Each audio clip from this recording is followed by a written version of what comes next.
Surat kepada orang Ibrani, pasal 1 ayat 1-4. Allah berfirman dengan perantaraan anaknya. Setelah pada zaman dahulu, Allah berulang kali dan dalam berbagai cara berbicara kepada nenek moyang kita dengan perantaraan nabi-nabi. Maka pada zaman akhir ini, Ia telah berbicara kepada kita dengan perantaraan anaknya yang telah Ia tetapkan sebagai yang berhak menerima segala yang ada. Oleh Dia, Allah telah menjadikan alam semesta. Ia adalah cahaya kemuliaan Allah dan gambar wujud Allah, dan menopang segala yang ada dengan firman-Nya yang penuh kekuasaan. Dan setelah Ia selesai mengadakan penyucian dosa, Ia duduk di sebelah kanan yang maha besar, di tempat yang tinggi, jauh lebih tinggi daripada malaikat-malaikat, sama seperti nama yang dikaruniakan kepadanya, jauh lebih indah daripada nama mereka.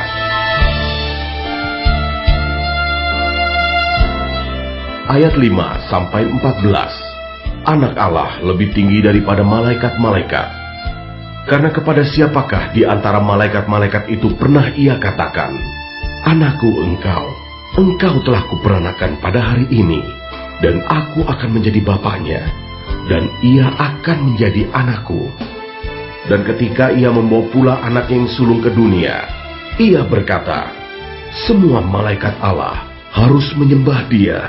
Dan tentang malaikat-malaikat Ia berkata, "Yang membuat malaikat-malaikatnya menjadi badai, dan pelayan-pelayannya menjadi nyala api." Tetapi tentang anak Ia berkata, "Tahtamu, ya Allah, tetap untuk seterusnya dan selamanya, dan tongkat kerajaanmu adalah tongkat kebenaran. Engkau mencintai keadilan dan membenci kefasikan. Sebab itu Allahmu telah mengurapi engkau dengan minyak sebagai tanda kesukaan, melebihi teman-teman sekutumu. Dan pada mulanya, ya Tuhan, Engkau telah meletakkan dasar bumi, dan langit adalah buatan tangan-Mu. Semuanya itu akan binasa, tetapi Engkau tetap ada, dan semuanya itu akan menjadi usang seperti pakaian. Seperti jubah akan Engkau gulungkan mereka, dan seperti persalinan mereka akan diubah. Tetapi Engkau tetap sama, dan tahun-tahun-Mu tidak berkesudahan. Dan kepada siapakah di antara malaikat itu pernah Ia berkata, 'Duduklah di sebelah kananku, sampai kubuat musuh-musuhmu menjadi tumpuan kakimu'? Bukankah mereka semua adalah roh-roh yang melayani, yang diutus untuk melayani mereka yang harus memperoleh keselamatan?"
Surat kepada orang Ibrani, pasal 2 ayat 1-4, keselamatan yang besar.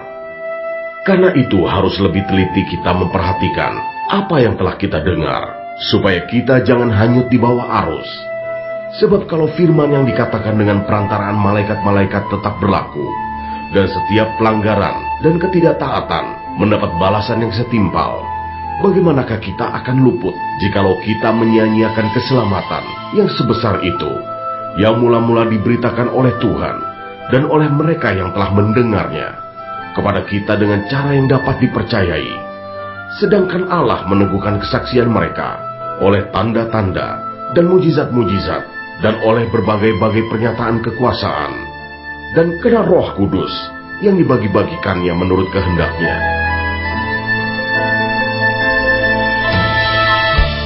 Ayat 5-18. Yesus seketika lebih rendah daripada malaikat-malaikat. Sebab bukan kepada malaikat-malaikat telah ia taklukkan dunia yang akan datang. Yang kita bicarakan ini, ada orang yang pernah memberi kesaksian di dalam suatu nas.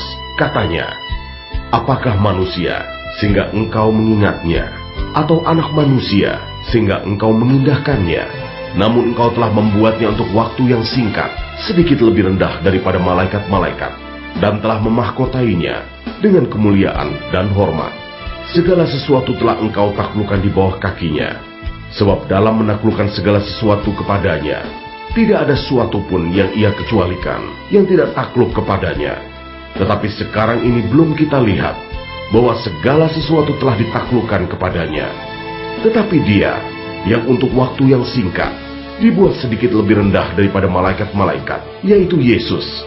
Kita lihat, yang oleh karena penderitaan maut, dimahkotai dengan kemuliaan dan hormat, supaya oleh kasih karunia Allah, ia mengalami maut bagi semua manusia.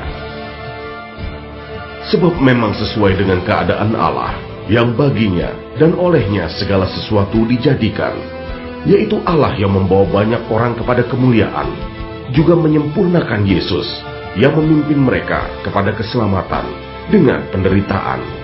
Sebab ia yang menguduskan, dan mereka yang dikuduskan, mereka semua berasal dari satu. Itulah sebabnya ia tidak malu menyebut mereka saudara. Katanya, aku akan memberitakan namamu kepada saudara-saudaraku, dan memuji-muji engkau di tengah-tengah jemaat. Dan lagi, aku akan menaruh kepercayaan kepadanya. Dan lagi, sesungguhnya inilah aku dan anak-anak yang telah diberikan Allah kepadaku. Karena anak-anak itu adalah anak-anak dari darah dan daging, maka ia juga menjadi sama dengan mereka dan mendapat bagian dalam keadaan mereka, supaya oleh kematiannya ia memusnahkan dia, yaitu iblis yang berkuasa atas maut, dan supaya dengan jalan demikian ia membebaskan mereka yang seumur hidupnya berada dalam perhambaan oleh karena takutnya kepada maut. Sebab sesungguhnya bukan malaikat-malaikat yang ia kasihani, tetapi keturunan Abraham yang ia kasihani. Itulah sebabnya, maka dalam segala hal ia harus disamakan dengan saudara-saudaranya, supaya ia menjadi imam besar yang menaruh belas kasihan, dan yang setia kepada Allah, untuk mendamaikan dosa seluruh bangsa. Sebab oleh karena ia sendiri telah menderita karena pencobaan, maka ia dapat menolong mereka yang dicobai.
Surat kepada orang Ibrani, pasal 3, ayat 1-6.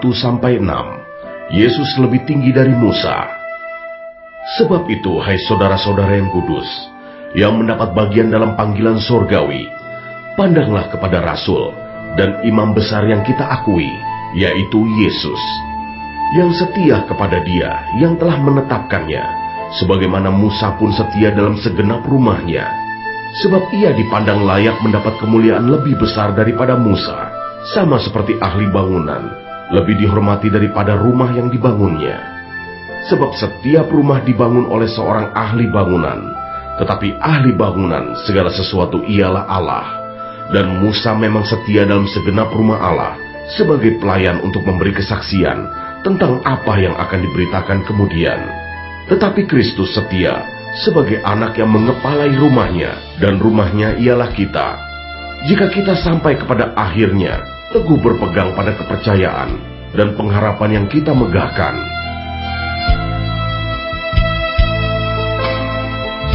Ayat 7-19, binasa karena murtad. Sebab itu, seperti yang dikatakan Roh Kudus, pada hari ini, jika kamu mendengar suaranya, janganlah keraskan hatimu seperti dalam kegeraman pada waktu pencobaan di padang gurun, di mana nenek moyangmu mencobai aku dengan jalan menguji aku, sekalipun mereka melihat perbuatan-perbuatanku 40 tahun lamanya. Itulah sebabnya aku murka kepada angkatan itu dan berkata, selalu mereka sesat hati dan mereka tidak mengenal jalanku, sehingga aku bersumpah dalam murkaku, mereka takkan masuk ke tempat perhentianku. Waspadalah, hai saudara-saudara, supaya di antara kamu jangan terdapat seorang yang hatinya jahat dan yang tidak percaya oleh karena ia murtad dari Allah yang hidup. Tetapi nasihatilah seorang akan yang lain setiap hari, selama masih dapat dikatakan hari ini, supaya jangan ada di antara kamu yang menjadi tegar hatinya karena tipu daya dosa. Karena kita telah beroleh bagian di dalam Kristus, asal saja kita teguh berpegang sampai kepada akhirnya, pada keyakinan iman kita yang semula. Tetapi apabila pernah dikatakan, pada hari ini, jika kamu mendengar suaranya, janganlah keraskan hatimu seperti dalam kegeraman. Siapakah mereka yang membangkitkan amarah Allah, sekalipun mereka mendengar suaranya? Bukankah mereka semua yang keluar dari Mesir di bawah pimpinan Musa? Dan siapakah yang ia murkai 40 tahun lamanya? Bukankah mereka yang berbuat dosa dan yang mayatnya berkelimpangan di padang gurun? Dan siapakah yang telah ia sumpahi bahwa mereka takkan masuk ke tempat perhentiannya? Bukankah mereka yang tidak taat? Demikianlah kita lihat bahwa mereka tidak dapat masuk oleh karena ketidakpercayaan mereka.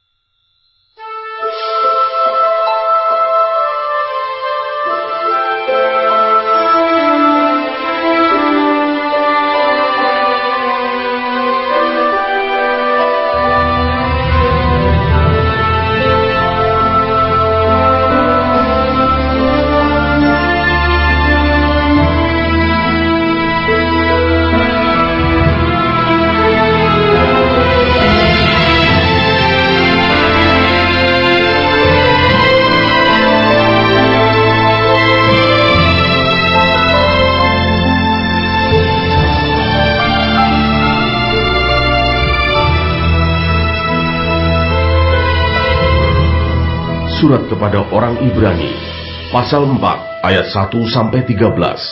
Hari perhentian yang disediakan Allah. Sebab itu, baiklah kita waspada, supaya jangan ada seorang di antara kamu yang dianggap ketinggalan, sekalipun janji akan masuk ke dalam perhentian yang masih berlaku.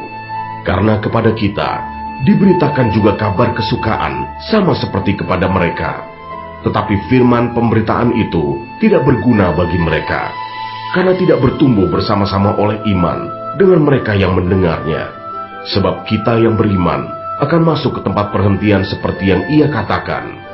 Sehingga aku bersumpah dalam murkaku, mereka takkan masuk ke tempat perhentianku, sekalipun pekerjaannya sudah selesai sejak dunia dijadikan. Sebab tentang hari ketujuh, pernah dikatakan dalam suatu nas, dan Allah berhenti pada hari ketujuh dari segala pekerjaannya. Dan dalam nas itu kita baca, mereka takkan masuk ke tempat perhentianku.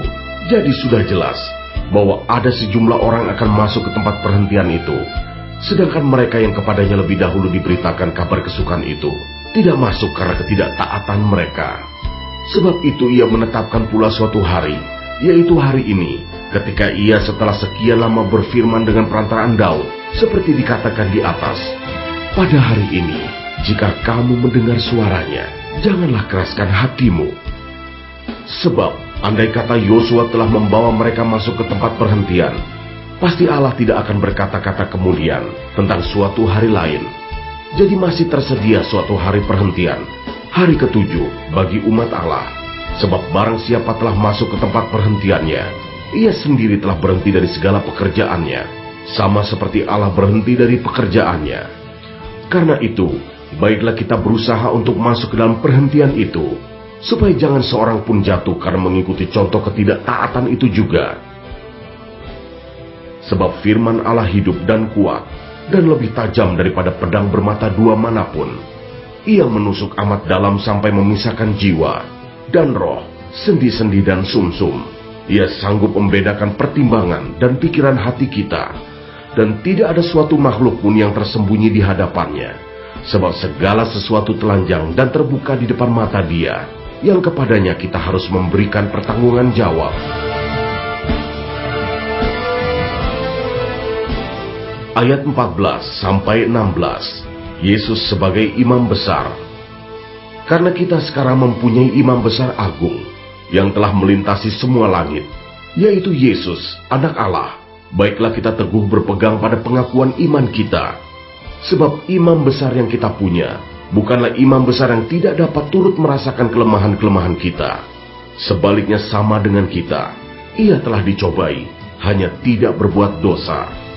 Sebab itu, marilah kita dengan penuh keberanian menghampiri takhta kasih karunia, supaya kita menerima rahmat dan menemukan kasih karunia untuk mendapat pertolongan kita pada waktunya.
Surat kepada orang Ibrani, pasal 5 ayat 1-10. Sebab setiap imam besar yang dipilih dari antara manusia, ditetapkan bagi manusia dalam hubungan mereka dengan Allah, supaya ia mempersembahkan persembahan dan korban karena dosa. Ia harus dapat mengerti orang-orang yang jahil dan orang-orang yang sesat, karena ia sendiri penuh dengan kelemahan, yang mengharuskannya untuk mempersembahkan korban karena dosa, bukan saja bagi umat, tetapi juga bagi dirinya sendiri. Dan tidak seorang pun yang mengambil kehormatan itu bagi dirinya sendiri, tetapi dipanggil untuk itu oleh Allah, seperti yang telah terjadi dengan Harun. Demikian pula Kristus tidak memuliakan dirinya sendiri dengan menjadi imam besar, tetapi dimuliakan oleh Dia yang berfirman kepadanya, "Anakku, engkau telah kuperanakan pada hari ini." Sebagaimana firman-Nya dalam suatu nas lain, "Engkau adalah imam untuk selama-lamanya, menurut peraturan Melkisedek." Dalam hidupnya sebagai manusia, ia telah mempersembahkan doa dan permohonan dengan ratap tangis dan keluhan kepada Dia yang sanggup menyelamatkannya dari maut. Dan karena kesalehannya, ia telah didengarkan. Dan sekalipun ia adalah anak, ia telah belajar menjadi taat dari apa yang telah dideritanya. Dan sesudah ia mencapai kesempurnaannya, ia menjadi pokok keselamatan yang abadi bagi semua orang yang taat kepadanya. Dan ia dipanggil menjadi imam besar oleh Allah menurut peraturan Melkisedek.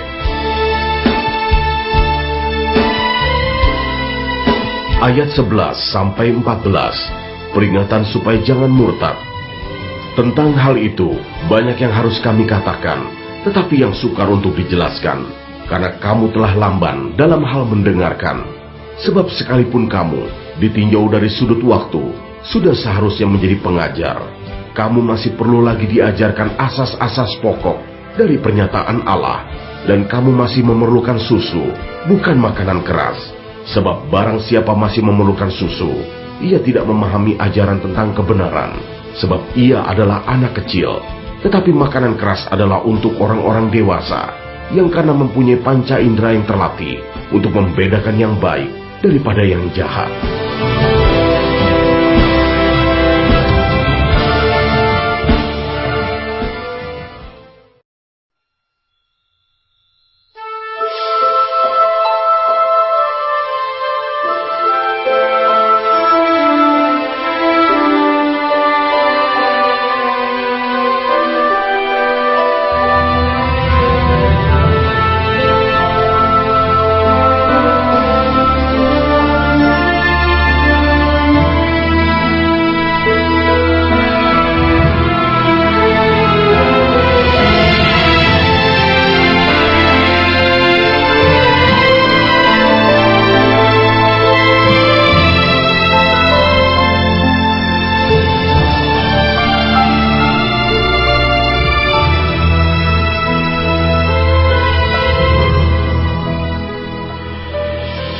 Surat kepada orang Ibrani, pasal 6 ayat 1-8.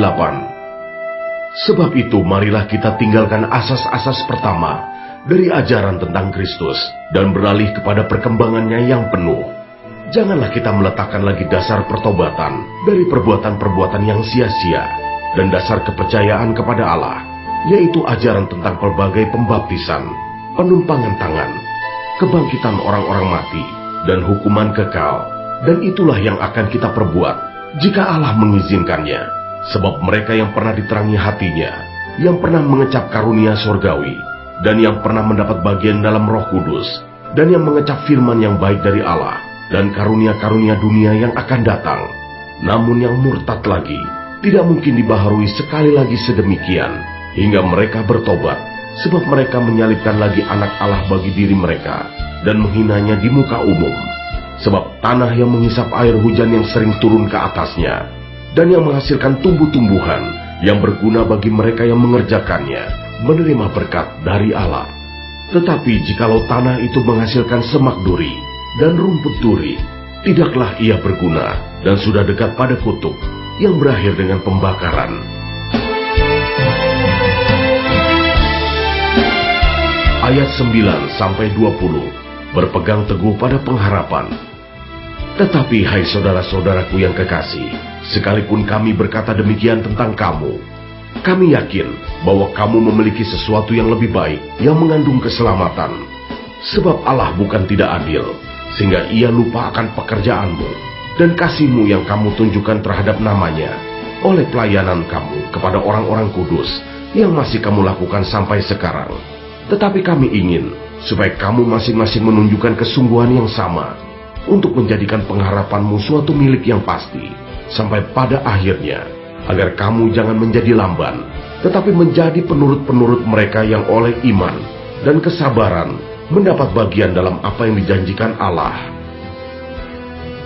Sebab ketika Allah memberikan janjinya kepada Abraham, ia bersumpah demi dirinya sendiri, karena tidak ada orang yang lebih tinggi daripadanya.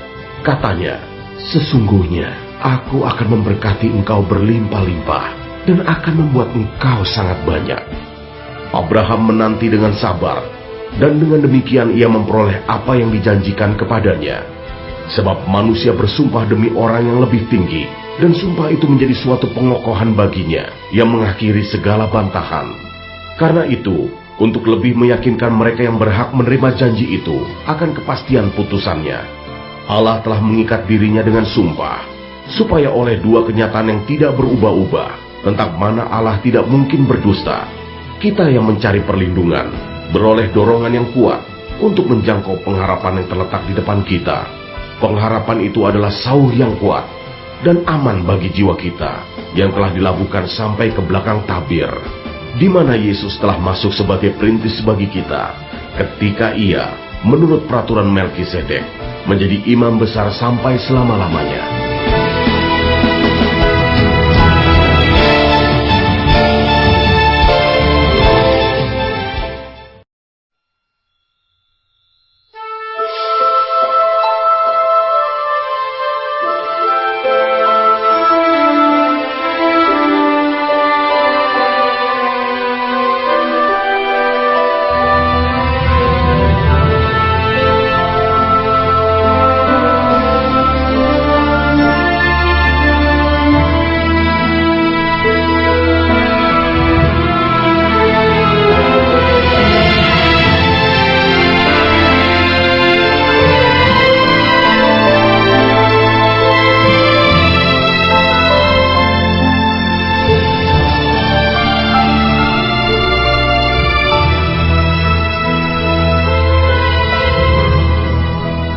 Surat kepada orang Ibrani, pasal 7 ayat 1-10. Kristus dan Melkisedek. Sebab Melkisedek adalah Raja Salem dan Imam Allah yang Maha Tinggi. Ia pergi menyongsong Abraham ketika Abraham kembali dari mengalahkan raja-raja dan memberkati dia. Kepadanya pun Abraham memberikan 1/10 dari semuanya. Menurut arti namanya, Melkisedek adalah pertama-tama Raja Kebenaran dan juga Raja Salem, yaitu Raja Damai Sejahtera. Ia tidak berbapa, tidak beribu, tidak bersilsilah, harinya tidak berawal, dan hidupnya tidak berkesudahan. Dan karena ia dijadikan sama dengan anak Allah, ia tetap menjadi imam sampai selama-lamanya. Camkanlah betapa besarnya orang itu, yang kepadanya Abraham, bapa leluhur kita, memberikan 1/10 dari segala rampasan yang paling baik. Dan mereka dari anak-anak Lewi, yang menerima jabatan imam, mendapat tugas menurut hukum Taurat, untuk memungut 10% dari umat Israel, yaitu dari saudara-saudara mereka, sekalipun mereka ini juga adalah keturunan Abraham. Tetapi Melkisedek, yang bukan keturunan mereka, memungut 10% dari Abraham dan memberkati dia, walaupun ia adalah pemilik janji. Memang tidak dapat disangkal bahwa yang lebih rendah diberkati oleh yang lebih tinggi. Dan di sini manusia-manusia fana menerima 10%, dan di sana ia, yang tentang dia diberi kesaksian bahwa ia hidup. Maka dapatlah dikatakan bahwa dengan perantaran Abraham dipungut juga 10% dari Lewi, yang berhak menerima 10%, sebab ia masih berada dalam tubuh bapa leluhurnya ketika Melkisedek menyongsong bapa leluhurnya itu.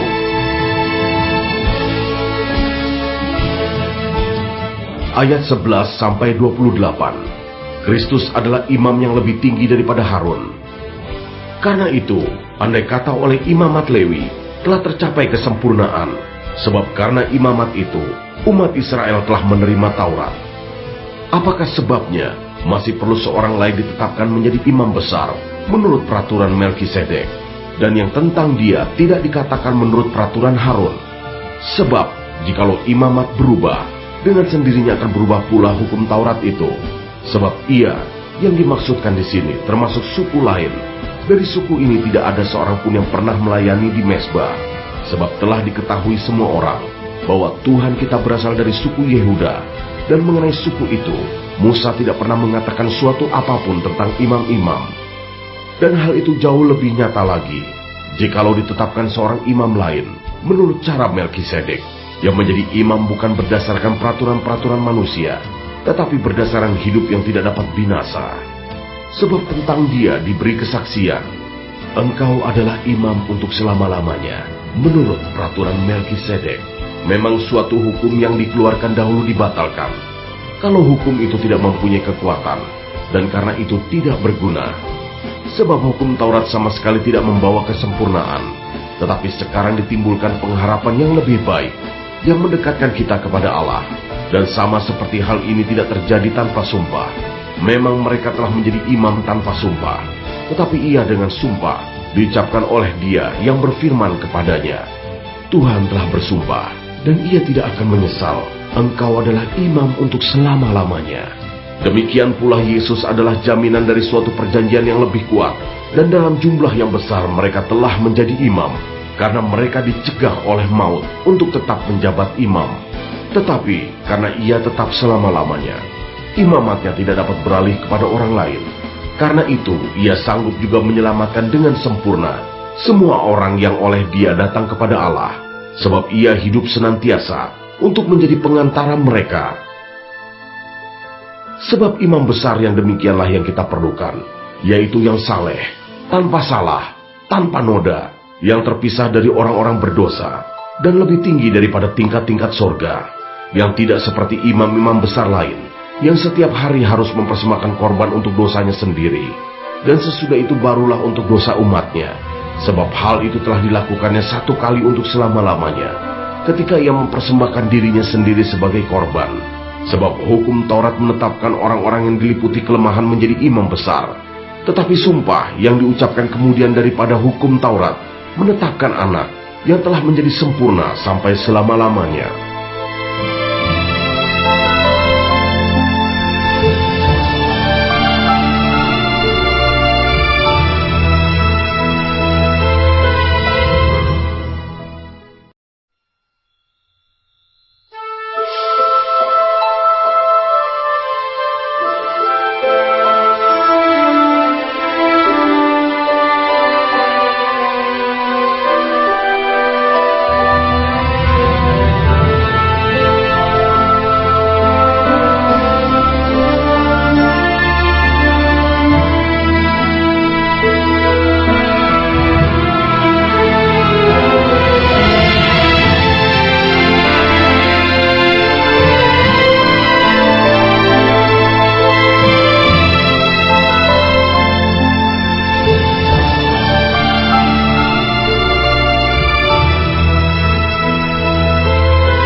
Surat kepada orang Ibrani, pasal 8, ayat 1-13. Imam besar perjanjian baru. Inti segala yang kita bicarakan itu ialah, kita mempunyai imam besar yang demikian, yang duduk di sebelah kanan tahta yang maha besar di sorga, dan yang melayani ibadah di tempat kudus, yaitu di dalam kemah sejati, yang didirikan oleh Tuhan, dan bukan oleh manusia. Sebab setiap imam besar ditetapkan untuk mempersembahkan korban dan persembahan, dan karena itu Yesus perlu mempunyai sesuatu untuk dipersembahkan. Sekiranya ia di bumi ini, ia sama sekali tidak akan menjadi imam, karena di sini telah ada orang-orang yang mempersembahkan persembahan menurut hukum Taurat. Pelayanan mereka adalah gambaran dan bayangan dari apa yang ada di sorga, sama seperti yang diberitahukan kepada Musa ketika ia hendak mendirikan kemah. Ingatlah, demikian firman-Nya, bahwa engkau membuat semuanya itu menurut contoh yang telah ditunjukkan kepadamu di atas gunung itu. Tetapi sekarang ia telah mendapat suatu pelayanan yang jauh lebih agung, karena ia menjadi pengantara dari perjanjian yang lebih mulia, yang didasarkan atas janji yang lebih tinggi. Sebab, sekiranya perjanjian yang pertama itu tidak bercacat, tidak akan dicari lagi tempat untuk yang kedua, sebab ia menegur mereka ketika ia berkata, sesungguhnya akan datang waktunya, demikianlah firman Tuhan, Aku akan mengadakan perjanjian baru dengan kaum Israel dan dengan kaum Yehuda, bukan seperti perjanjian yang telah kuadakan dengan nenek moyang mereka, pada waktu aku memegang tangan mereka untuk membawa mereka keluar dari tanah Mesir, sebab mereka tidak setia kepada perjanjianku, dan aku menolak mereka. Demikianlah firman Tuhan. Maka inilah perjanjian yang kuadakan dengan kaum Israel. Sesudah waktu itu, demikianlah firman Tuhan, aku akan menaruh hukumku dalam akal budi mereka, dan menuliskannya dalam hati mereka. Maka aku akan menjadi Allah mereka, dan mereka akan menjadi umatku. Dan mereka tidak akan mengajar lagi sesama warganya, atau sesama saudaranya dengan mengatakan, Kenalah Tuhan, sebab mereka semua, besar kecil, akan mengenal aku. Sebab aku akan menaruh belas kasihan terhadap kesalahan mereka, dan tidak lagi mengingat dosa-dosa mereka. Oleh karena ia berkata-kata tentang perjanjian yang baru, ia menyatakan yang pertama sebagai perjanjian yang telah menjadi tua, dan apa yang telah menjadi tua dan usang telah dekat kepada kemusnahannya.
Surat kepada orang Ibrani, pasal 9, ayat 1-10.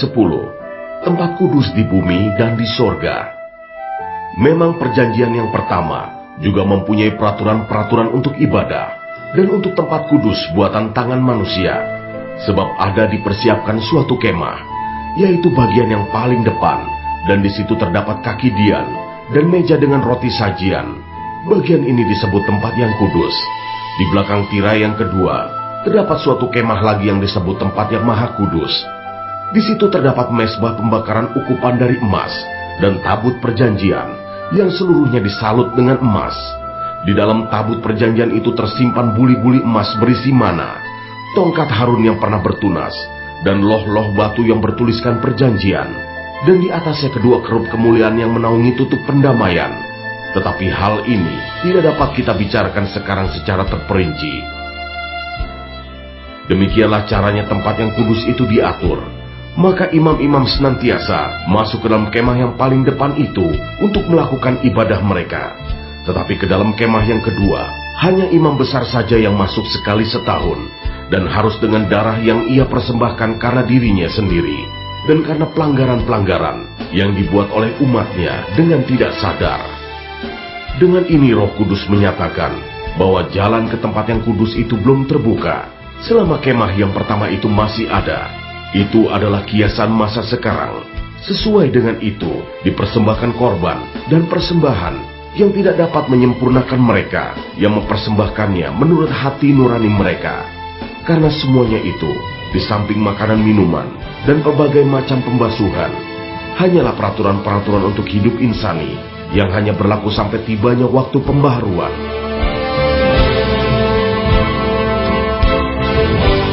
Ayat 11-28, Kristus adalah pengantara dari perjanjian yang baru. Tetapi Kristus telah datang sebagai imam besar untuk hal-hal yang baik yang akan datang. Ia telah melintasi kemah yang lebih besar dan yang lebih sempurna, yang bukan dibuat oleh tangan manusia, artinya yang tidak termasuk ciptaan ini. Dan ia telah masuk satu kali untuk selama-lamanya ke dalam tempat yang kudus, bukan dengan membawa darah domba jantan dan darah anak lembu, tetapi dengan membawa darahnya sendiri, dan dengan itu ia telah mendapat kelepasan yang kekal. Sebab jika darah domba jantan dan darah lembu jantan dan percikan abu lembu muda menguduskan mereka yang najis, sehingga mereka disucikan secara lahiriah, betapa lebihnya darah Kristus yang oleh Roh yang kekal telah mempersembahkan dirinya sendiri kepada Allah sebagai persembahan yang tak bercacat, akan menyucikan hati nurani kita dari perbuatan-perbuatan yang sia-sia, supaya kita dapat beribadah kepada Allah yang hidup. Karena itu, ia adalah pengantara dari suatu perjanjian yang baru, supaya mereka yang telah terpanggil dapat menerima bagian kekal yang dijanjikan. Sebab ia telah mati untuk menebus pelanggaran-pelanggaran yang telah dilakukan selama perjanjian yang pertama. Sebab di mana ada wasiat, di situ harus diberitahukan tentang kematian pembuat wasiat itu. Karena suatu wasiat barulah sah kalau pembuat wasiat itu telah mati, sebab ia tidak berlaku selama pembuat wasiat itu masih hidup. Itulah sebabnya, maka perjanjian yang pertama tidak disahkan tanpa darah. Sebab sesudah Musa memberitahukan semua perintah hukum Taurat kepada seluruh umat, ia mengambil darah anak lembu dan darah domba jantan, serta air dan bulu merah dan hisop, lalu memerciki kitab itu sendiri dan seluruh umat, sambil berkata, "Inilah darah perjanjian yang ditetapkan Allah bagi kamu." Dan juga kemah dan semua alat untuk ibadah dipercikinya secara demikian dengan darah. Dan hampir segala sesuatu disucikan menurut hukum Taurat dengan darah, dan tanpa penumpahan darah tidak ada pengampunan. Jadi segala sesuatu yang melambangkan apa yang ada di sorga haruslah ditahirkan secara demikian, tetapi benda-benda sorgawi sendiri oleh persembahan-persembahan yang lebih baik daripada itu.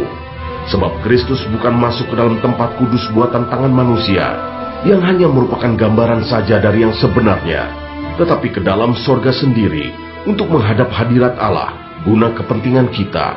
Dan ia bukan masuk untuk berulang-ulang mempersembahkan dirinya sendiri, sebagaimana imam besar setiap tahun masuk ke dalam tempat kudus dengan darah yang bukan darahnya sendiri. Sebab jika demikian, ia harus berulang-ulang menderita sejak dunia ini dijadikan. Tetapi sekarang ia hanya satu kali saja menyatakan dirinya pada zaman akhir untuk menghapuskan dosa oleh korbannya. Dan sama seperti manusia, ditetapkan untuk mati hanya satu kali saja, dan sesudah itu dihakimi. Demikian pula Kristus hanya satu kali saja mengorbankan dirinya untuk menanggung dosa banyak orang. Sesudah itu ia akan menyatakan dirinya sekali lagi tanpa menanggung dosa, untuk menganugerahkan keselamatan kepada mereka yang menantikan Dia.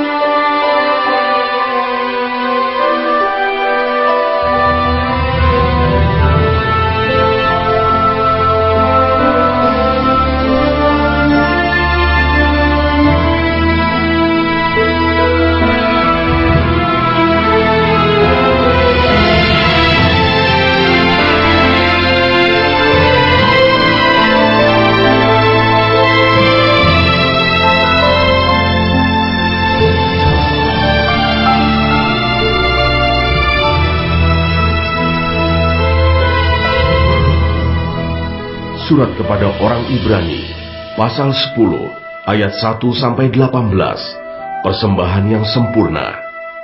Di dalam hukum Taurat, hanya terdapat bayangan saja dari keselamatan yang akan datang, dan bukan hakikat dari keselamatan itu sendiri. Karena itu dengan korban yang sama, yang setiap tahun terus-menerus dipersembahkan, hukum Taurat tidak mungkin menyempurnakan mereka yang datang mengambil bagian di dalamnya. Sebab jika hal itu mungkin, pasti orang tidak mempersembahkan korban lagi. Sebab mereka yang melakukan ibadah itu tidak sadar lagi akan dosa setelah disucikan sekali untuk selama-lamanya. Tetapi justru oleh korban-korban itu, setiap tahun orang diperingatkan akan adanya dosa. Sebab tidak mungkin darah lembu jantan atau darah domba jantan menghapuskan dosa. Karena itu, ketika ia masuk ke dunia, ia berkata, "Korban dan persembahan tidak engkau kehendaki, tetapi engkau telah menyediakan tubuh bagiku. Kepada korban bakaran dan korban penghapus dosa, engkau tidak berkenan." Lalu aku berkata, "Sungguh, aku datang, dalam gulungan kitab ada tertulis tentang aku, untuk melakukan kehendak-Mu, ya Allahku." Di atas ia berkata, "Korban dan persembahan, korban bakaran, dan korban penghapus dosa tidak engkau kehendaki dan engkau tidak berkenan kepadanya." Meskipun dipersembahkan menurut hukum Taurat, dan kemudian katanya, "Sungguh, aku datang untuk melakukan kehendak-Mu." Yang pertama ia hapuskan, supaya menegakkan yang kedua, dan karena kehendaknya inilah, kita telah dikuduskan satu kali untuk selama-lamanya, oleh persembahan tubuh Yesus Kristus. Selanjutnya setiap imam melakukan tiap-tiap hari pelayanannya, dan berulang-ulang mempersembahkan korban yang sama sekali tidak dapat menghapuskan dosa. Tetapi ia, setelah mempersembahkan hanya satu korban saja karena dosa, ia duduk untuk selama-lamanya di sebelah kanan Allah. Dan sekarang ia hanya menantikan saatnya, di mana musuh-musuhnya akan dijadikan tumpuan kakinya. Sebab oleh satu korban saja, ia telah menyempurnakan untuk selama-lamanya mereka yang ia kuduskan. Dan tentang hal itu, Roh Kudus juga memberi kesaksian kepada kita. Sebab setelah ia berfirman, "Inilah perjanjian yang akan kuadakan dengan mereka sesudah waktu itu," ia berfirman pula, "Aku akan menaruh hukumku di dalam hati mereka dan menuliskannya dalam akal budi mereka. Dan aku tidak lagi mengingat dosa-dosa dan kesalahan mereka." Jadi apabila untuk semuanya itu ada pengampunan, tidak perlu lagi dipersembahkan korban karena dosa.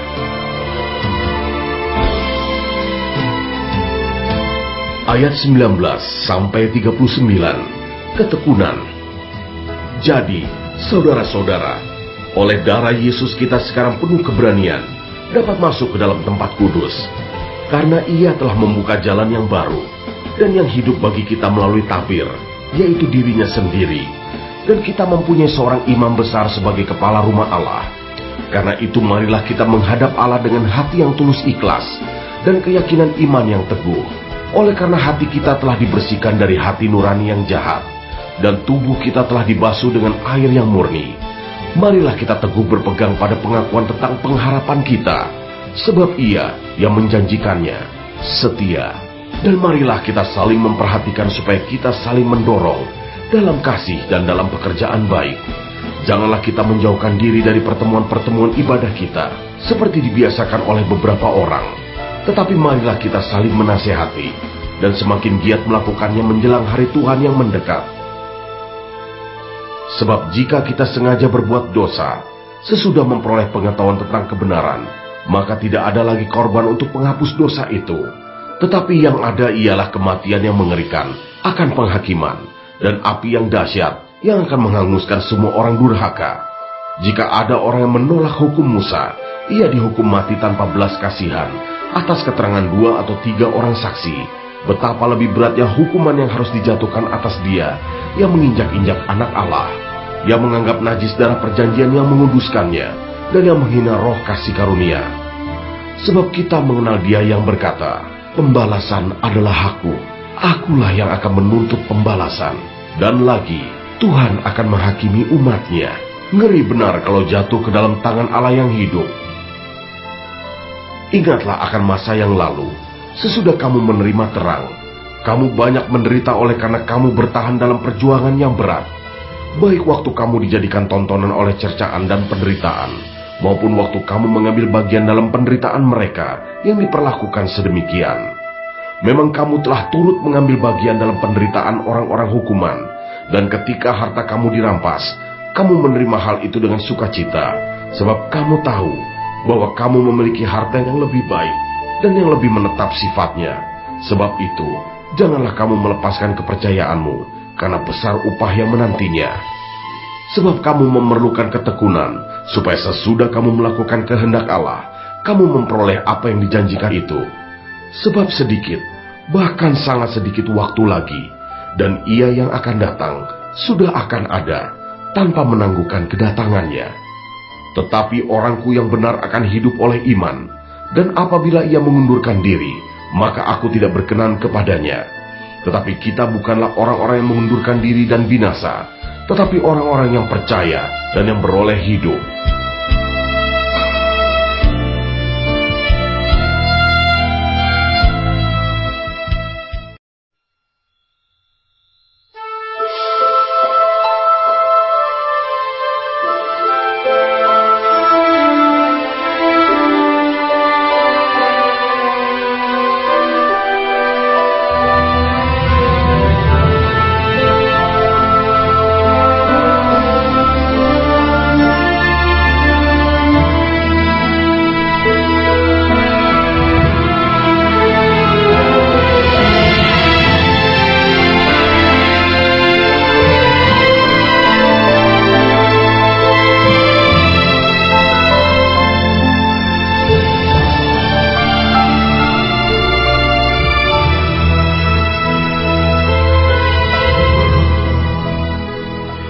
Surat kepada orang Ibrani, pasal 11, ayat 1-40.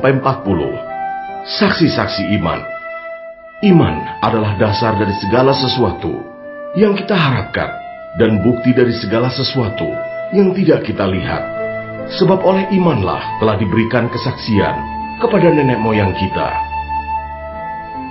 Karena iman kita mengerti bahwa alam semesta telah dijadikan oleh firman Allah, sehingga apa yang kita lihat telah terjadi dari apa yang tidak dapat kita lihat. Karena iman, Habel telah mempersembahkan kepada Allah korban yang lebih baik daripada korban Kain. Dengan jalan itu, ia memperoleh kesaksian kepadanya bahwa ia benar, karena Allah berkenan akan persembahannya itu, dan karena iman ia masih berbicara sesudah ia mati. Karena iman Henokh terangkat, supaya ia tidak mengalami kematian, dan ia tidak ditemukan, karena Allah telah mengangkatnya. Sebab sebelum ia terangkat, ia memperoleh kesaksian bahwa ia berkenan kepada Allah. Tetapi tanpa iman tidak mungkin orang berkenan kepada Allah. Sebab barang siapa berpaling kepada Allah, ia harus percaya bahwa Allah ada, dan bahwa Allah memberi upah kepada orang yang sungguh-sungguh mencari Dia.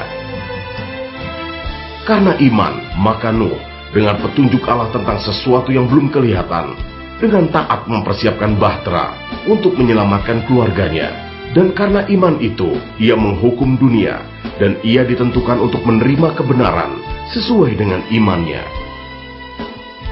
Karena iman Abraham taat ketika ia dipanggil untuk berangkat ke negeri yang akan diterimanya menjadi milik pusakanya. Lalu ia berangkat dengan tidak mengetahui tempat yang ia tujui. Karena iman ia diam di tanah yang dijanjikan itu seolah-olah di suatu tanah asing. Dan di situ ia tinggal di kemah dengan Ishak dan Yakub, yang turut menjadi ahli waris janji yang satu itu. Sebab ia menanti-nantikan kota yang mempunyai dasar, yang direncanakan dan dibangun oleh Allah. Karena iman ia juga dan Sarah beroleh kekuatan untuk menurunkan anak cucu, walaupun usianya sudah lewat. Karena ia menganggap Dia yang memberikan janji itu setia. Itulah sebabnya, maka dari satu orang, malahan orang yang telah mati pucuk, terpancar keturunan besar, seperti bintang di langit, dan seperti pasir di tepi laut, yang tidak terhitung banyaknya. Dalam iman, mereka semua ini telah mati sebagai orang-orang yang tidak memperoleh apa yang dijanjikan itu, tetapi yang hanya dari jauh melihatnya, dan melambai-lambai kepadanya, dan yang mengakui bahwa mereka adalah orang asing, dan pendatang di bumi ini. Sebab mereka yang berkata demikian menyatakan bahwa mereka dengan rindu mencari suatu tanah air. Dan kalau sekiranya dalam hal itu mereka ingat akan tanah asal yang telah mereka tinggalkan, maka mereka cukup mempunyai kesempatan untuk pulang ke situ. Tetapi sekarang mereka merindukan tanah air yang lebih baik, yaitu satu tanah air sorgawi. Sebab itu Allah tidak malu disebut Allah mereka, karena Ia telah mempersiapkan sebuah kota bagi mereka. Karena iman, maka Abraham tatkala ia dicobai mempersembahkan Ishak. Ia yang telah menerima janji itu rela mempersembahkan anaknya yang tunggal, walaupun kepadanya telah dikatakan, keturunan yang berasal dari Ishaklah yang akan disebut keturunanmu. Karena ia berpikir bahwa Allah berkuasa membangkitkan orang-orang sekalipun dari antara orang mati, dan dari sana ia seakan-akan telah menerimanya kembali. Karena iman, maka Ishak sambil memandang jauh ke depan memberikan berkatnya kepada Yakub dan Esau. Karena iman, maka Yakub ketika hampir waktunya akan mati memberkati kedua anak Yusuf, lalu menyembah sambil bersandar pada kepala tongkatnya. Karena iman, maka Yusuf menjelang matinya memberitakan tentang keluarnya orang-orang Israel dan memberi pesan tentang tulang belulangnya.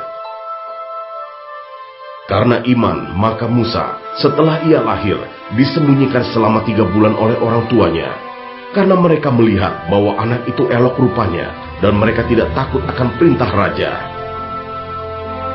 Karena iman, maka Musa setelah dewasa menolak disebut anak putri Firaun, karena ia lebih suka menderita sengsara dengan umat Allah daripada untuk sementara menikmati kesenangan dari dosa.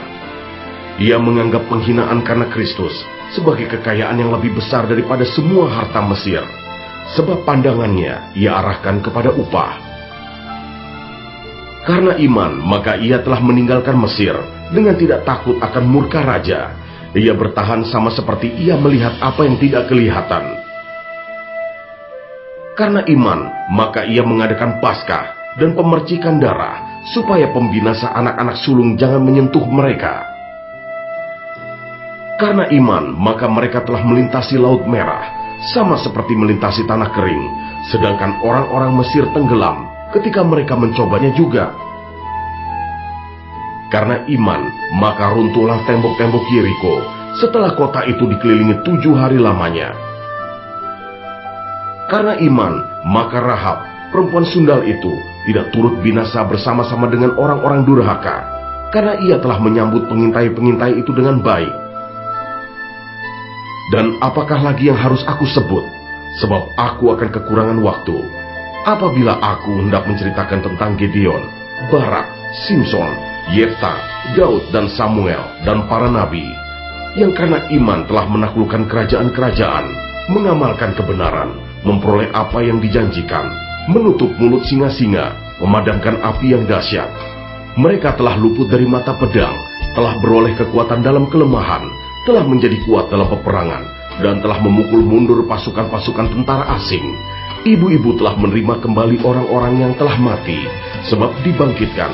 Tetapi orang-orang lain membiarkan dirinya disiksa, dan tidak mau menerima pembebasan, supaya mereka beroleh kebangkitan yang lebih baik. Ada pula yang diejek dan didera, bahkan yang dibelenggu dan dipenjarakan. Mereka dilempari, digergaji, dibunuh dengan pedang. Mereka mengembara dengan berpakaian kulit domba dan kulit kambing sambil menderita kekurangan, kesesakan dan siksaan. Dunia ini tidak layak bagi mereka. Mereka mengembara di padang gurun dan di pegunungan, dalam gua-gua dan celah-celah gunung. Dan mereka semua tidak memperoleh apa yang dijanjikan itu, sekalipun iman mereka telah memberikan kepada mereka suatu kesaksian yang baik. Sebab Allah telah menyediakan sesuatu yang lebih baik bagi kita. Tanpa kita, mereka tidak dapat sampai kepada kesempurnaan.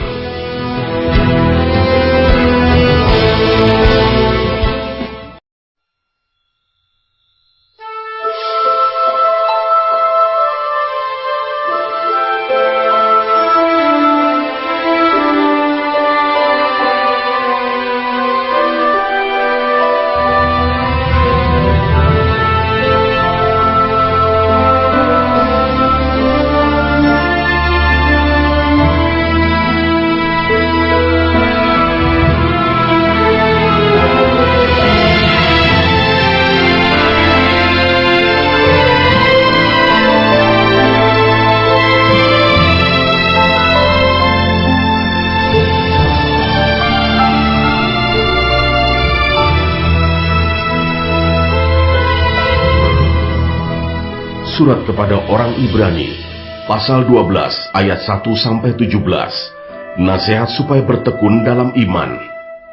Karena kita mempunyai banyak saksi, bagaikan awan yang mengelilingi kita, marilah kita menanggalkan semua beban dan dosa yang begitu merintangi kita, dan berlomba dengan tekun dalam perlombaan yang diwajibkan bagi kita.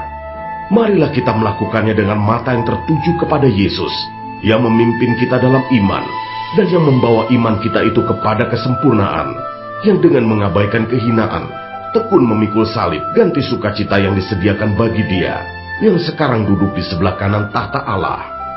Ingatlah selalu akan Dia, yang tekun menanggung bantahan yang sehebat itu terhadap dirinya, dari pihak orang-orang berdosa, supaya jangan kamu menjadi lemah dan putus asa. Dalam pergumulan kamu melawan dosa, kamu belum sampai mencucurkan darah, dan sudah lupakah kamu akan nasihat yang berbicara kepada kamu, seperti kepada anak-anak? Hai anakku, janganlah anggap enteng didikan Tuhan, dan janganlah putus asa apabila engkau diperingatkannya, karena Tuhan menghajar orang yang dikasihinya, dan Ia menyesah orang yang diakuinya sebagai anak.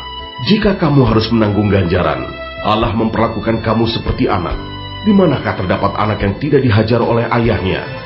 Tetapi, jikalau kamu bebas dari ganjaran yang harus diderita setiap orang, maka kamu bukanlah anak, tetapi anak-anak gampang.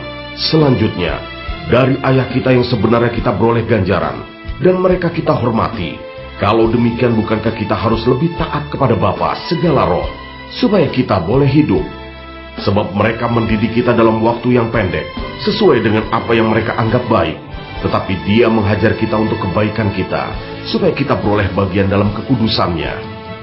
Memang tiap-tiap ganjaran pada waktu ia diberikan tidak mendatangkan sukacita, tetapi duka cita.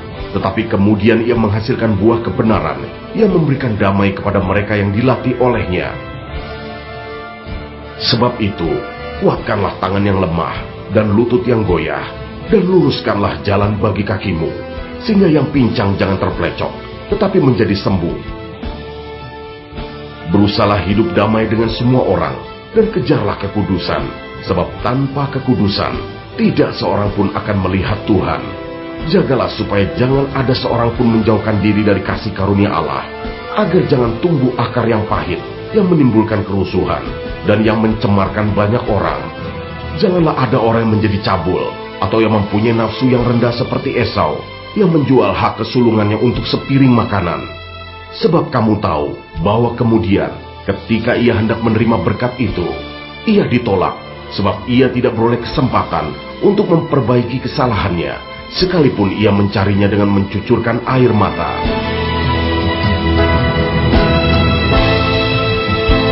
Ayat 18-29, tanggung jawab yang berat. Sebab kamu tidak datang kepada gunung yang dapat disentuh, dan api yang menyala-nyala, kepada kekelaman, kegelapan, dan angin badai, kepada bunyi sangkakala, dan bunyi suara yang membuat mereka yang mendengarnya memohon, supaya jangan lagi berbicara kepada mereka, sebab mereka tidak tahan mendengar perintah ini. Bahkan jika binatang pun yang menyentuh gunung, ia harus dilempari dengan batu. Dan sangat mengerikan pemandangan itu, sehingga Musa berkata, "Aku sangat ketakutan dan sangat gemetar."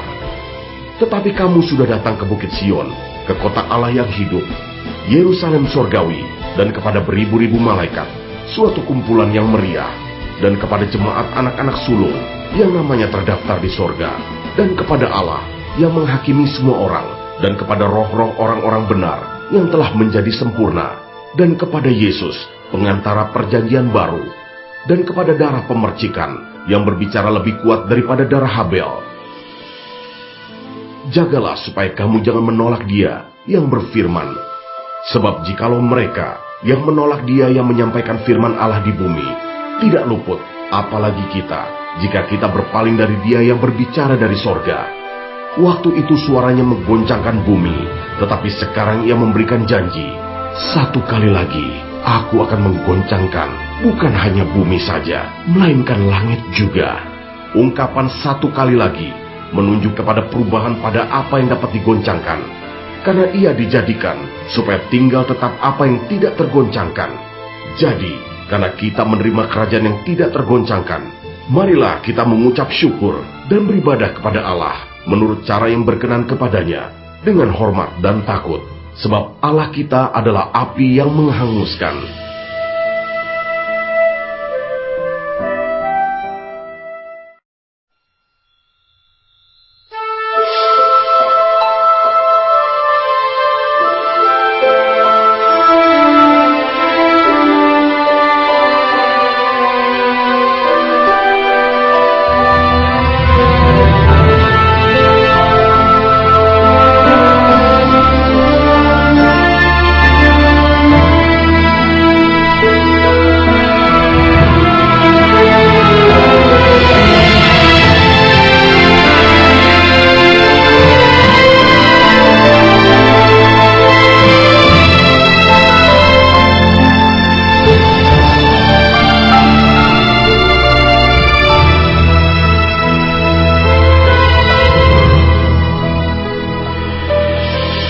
Surat kepada orang Ibrani, pasal 13 ayat 1-25, nasihat dan doa selamat.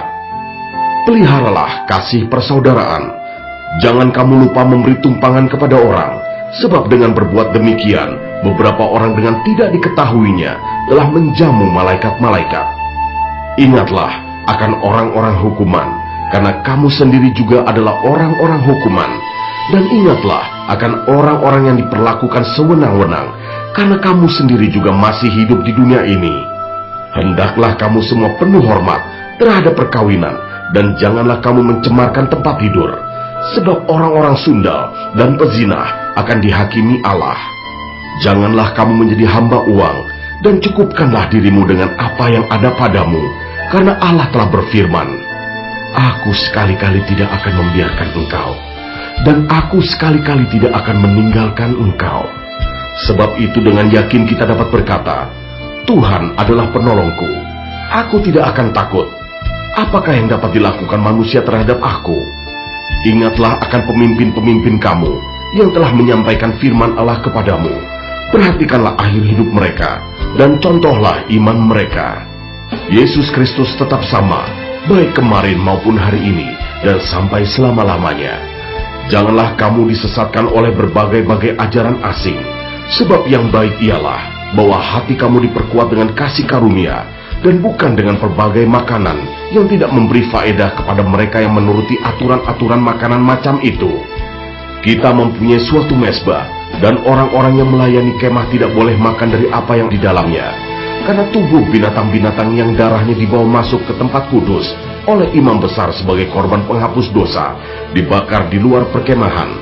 Itu jugalah sebabnya Yesus telah menderita di luar pintu gerbang untuk memuduskan umatnya dengan darahnya sendiri. Karena itu marilah kita pergi kepadanya di luar perkemahan dan menanggung kehinaannya. Sebab di sini kita tidak mempunyai tempat tinggal yang tetap, kita mencari kota yang akan datang. Sebab itu marilah kita oleh Dia senantiasa mempersembahkan korban syukur kepada Allah, yaitu ucapan bibir yang memuliakan namanya. Dan janganlah kamu lupa berbuat baik dan memberi bantuan, sebab korban-korban yang demikianlah yang berkenan kepada Allah. Taatilah pemimpin-pemimpinmu dan tunduklah kepada mereka, sebab mereka berjaga-jaga atas jiwamu sebagai orang-orang yang harus bertanggung jawab atasnya. Dengan jalan itu, mereka akan melakukannya dengan gembira, bukan dengan keluh kesah, sebab hal itu tidak akan membawa keuntungan bagimu. Berdoalah terus untuk kami, sebab kami yakin bahwa hati nurani kami adalah baik, karena di dalam segala hal kami menginginkan suatu hidup yang baik. Dan secara khusus aku menasihatkan kamu, agar kamu melakukannya, supaya aku lebih lekas dikembalikan kepada kamu. Maka Allah damai sejahtera, yang oleh darah perjanjian yang kekal, telah membawa kembali dari antara orang mati, Gembala Agung segala domba, yaitu Yesus Tuhan kita, kiranya memperlengkapi kamu dengan segala yang baik, untuk melakukan kehendak-Nya, dan mengerjakan di dalam kita apa yang berkenan kepadanya, oleh Yesus Kristus. Bagi Dialah kemuliaan sampai selama-lamanya. Amin. Dan aku menasihatkan kamu, saudara-saudara, supaya kata-kata nasihat ini kamu sambut dengan rela hati, sekalipun pendek saja suratku ini kepada kamu. Ketahuilah bahwa Timotius saudara kita telah berangkat, Segera sesudah ia datang, aku akan mengunjungi kamu bersama-sama dengan dia. Sampaikanlah salam kepada semua pemimpin kamu dan semua orang kudus. Terimalah salam dari saudara-saudara di Italia. Kasih karunia menyertai kamu sekalian.